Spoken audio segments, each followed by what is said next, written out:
ډیر زیات ورونه دا پوښتنه کوي چې که څوک د روژې په حالت کې په رمضان المبارک کې استمناء بالید وکړي، حیا دې ډیره زیاته وي چې خپل منی په خپل لاس وباسي، لاس باندې ځان انزال کې، د دې شرعي حکم څه دی؟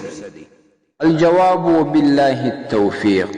معززو، استمناء بالید یا په لاس ځان انزالول، په خپل لاس منی ایستل، بعض کسان ورته مټ وهل وایي، په اسلامي شرع کې قطعا دا ناجایز حرام عمل دی. په حدیث شریف کې داسې کس ته ملعون ویل سوي دي، د الله جل جلاله د رحمت څخه محروم ویل سوي دي، او دا د انساني صحت لپاره ډیر تاواني او ضررمن عمل دی.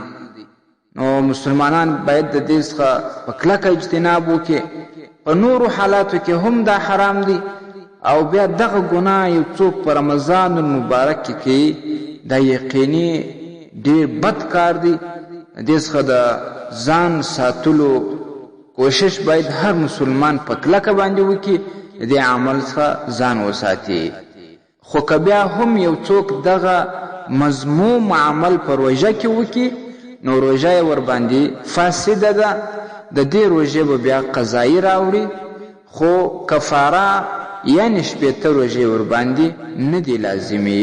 الفتاوی التاتارخانیه، دریم جلد 383 صفحه، الدر المختار مع رد المحتار، دویم جلد 140 صفحه، او داشان فتح القدیر، دویم جلد 341 صفحه.